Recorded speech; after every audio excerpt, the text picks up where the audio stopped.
అటు ఏపీలో liquor scam YCP కూటమి నేతల మధ్య యుద్ధాన్ని పెంచుతోంది. అసలు స్కామే జరగలేదని వైసీపీ నేత సజ్జల రామకృష్ణారెడ్డి కొట్టిపారేశారు.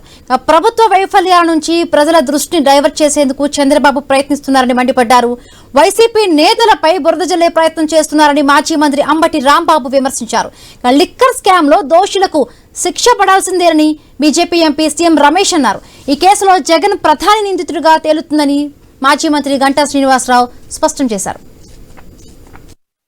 స్కాముల మీద పెట్టిన కేసుల నుంచి తప్పించుకోవడానికి, ప్రజల దృష్టి మళ్లించడానికి ఎంత అడ్డగోలుగా ఈ కేసును నడుపుతుంది అనే విషయం అందరూ గమనిస్తూనే ఉన్నారు.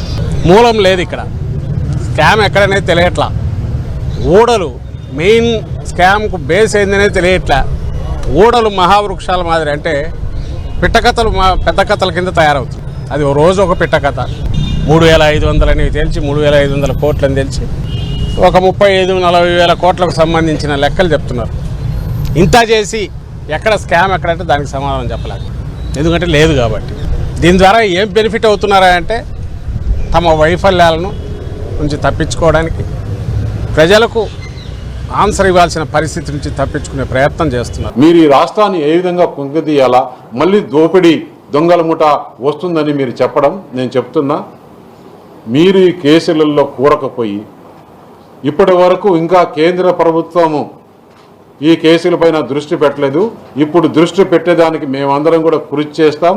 ఎవరెవరు ఆంధ్రప్రదేశ్లో దోచుకున్నారో వాళ్ళందరూ కూడా శిక్ష అనుభవించాల్సిందే. ఆ డబ్బులంతా కూడా నిన్న 11 కోట్లు దొరికింది. ఇదేంటి నెంబర్ నాకు అర్థం కాల. ఏది కూడా 11ఏనా? ప్రతిదీ 11ఏనా? లేనిపోని అబద్ధాలు చెప్పి నమ్మించాలనేటువంటి ప్రయత్నం ఇటు ప్రజల్ని అటు న్యాయస్థానాల్ని వారు పడుతున్నటువంటి పాటలు అన్నీ కాదని మనం చేస్తున్నా. అసలు ఆదాయాన్ని కంపెనీ నుంచి రాలేదండి, ఇంకో కంపెనీ నుంచి వస్తాయి. వస్తే తప్పేంటి అని అడుగుతా ఉన్నా. ఒక కంపెనీ నుంచి మరో కంపెనీకి అప్పులు తీసుకోవడం మళ్ళీ చెల్లించడం జరుగుతూ ఉంది. ఒక కంపెనీ నుంచి 5 కోట్ల రూపాయలు తీసుకున్నారు 2021లో. ఆ తర్వాత పే చేశారు. దీనికి లిక్కర్ స్కామ్ కి దీనికి సంబంధం ఏంటి? ఊరికనే బురద జల్లేటటువంటి కార్యక్రమాలు దురదృష్టవశాత్తు సాక్షాత్తు నారా లోకేష్ గారు చేసేటటువంటి ప్రయత్నం చేస్తున్నారు. ఈ మద్యం కేసులు చూస్తూ ఉంటే మొత్తం అన్ని వీళ్ళు కూడా ఫైనల్ గా జగన్ వైపు చూపిస్తా ఉన్నాయి. It's only question of time. ఒక రోజా, 2 రోజుల, వారమా, 10 రోజుల తప్ప 100% జగన్మోహన్ రెడ్డి గారు కూడా ఆ మద్యం కుంభకోణంలో ఆయన కూడా ప్రధాన ముద్దాయి, ప్రధాన దోషి అని తేలడం కూడా 100% కన్ఫర్మ్ అని చెప్పిన కూడా ఈ సందర్భంగా తెలియజేసుకుంటూ